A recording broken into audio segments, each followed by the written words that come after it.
Bili tayo nito. Hi guys! Dito kami sa Tansa Market. Bili kami ng mga gulay at isda. Bili ka lang din ito tao. Ang laki pala ng market nila dito guys. At first time ko siyang pasukin. Bili kami ng mga gulay tsaka isda. Good for 1 month. Charot. Buhay pa kaya dito.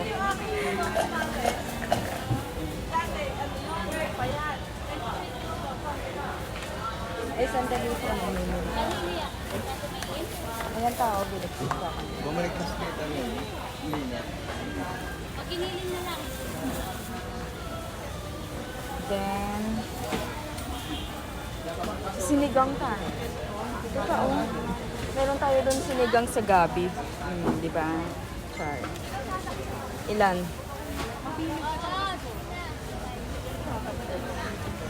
Tatlong pirasong gabi. Sarap to eh. Tapos baboy.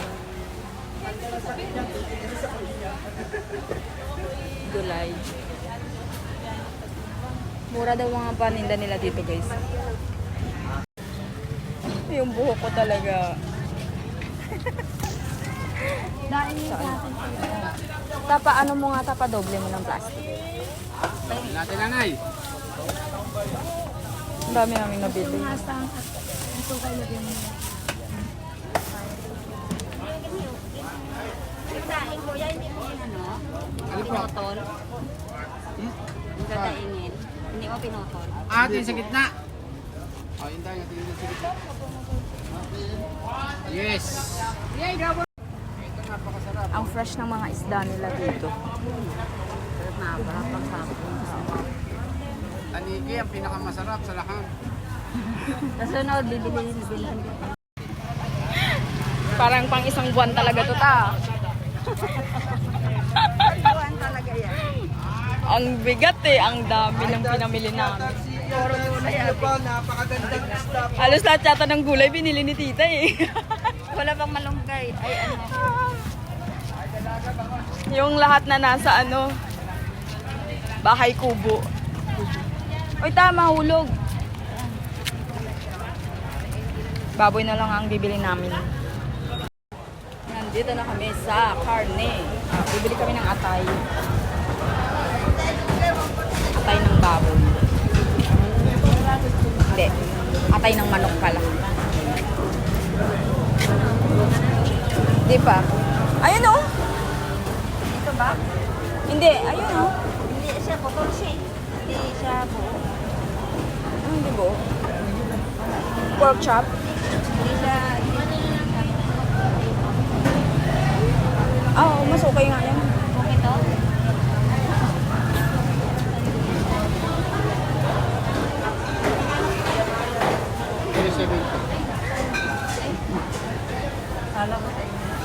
Actually, mura lang dito sa kanila.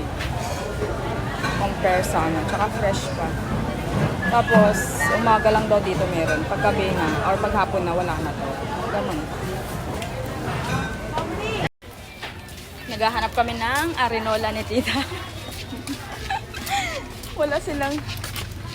Meron nga, wala namang takip. Oh my God. Ano talaga plastic ware dito? Magtanong tayo.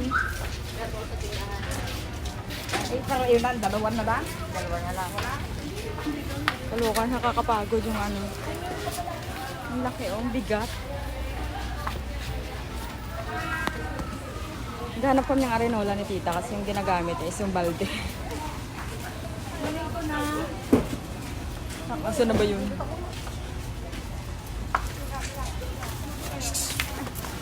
Ayan lang bola, taglit lang. Ang laki ng ano nila dito guys. Ang sobrang laki ng market nila dito.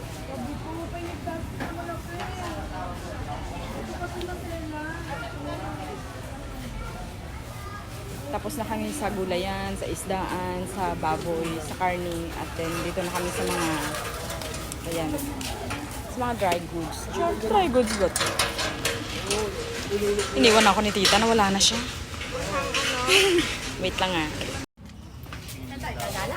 Finally, meron na dito, arenola. Nakahanap din.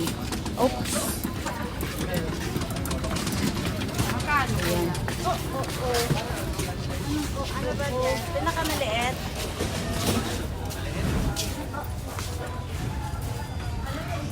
Actually, kailangan ko din ng mga ganito. Ang arino. Wala, pe? Sige. Okay lang, yung dalawa na lang kunin ko. Tapos, yung lagayan ng damit ni Cheche. Wait lang. Meron doon sa dulo eh. Lang pala. Okay na rin dun. Para... Mura lang yan dun.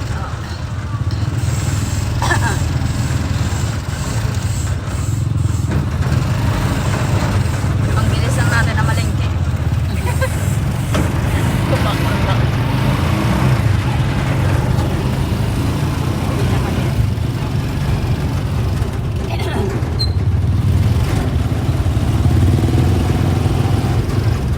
Hindi pa naman ako nakadala ng pista.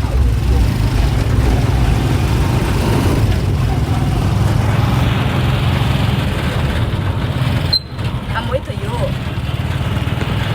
Luto tuyo. Nandito na kami sa bahay. Time. Linis portion.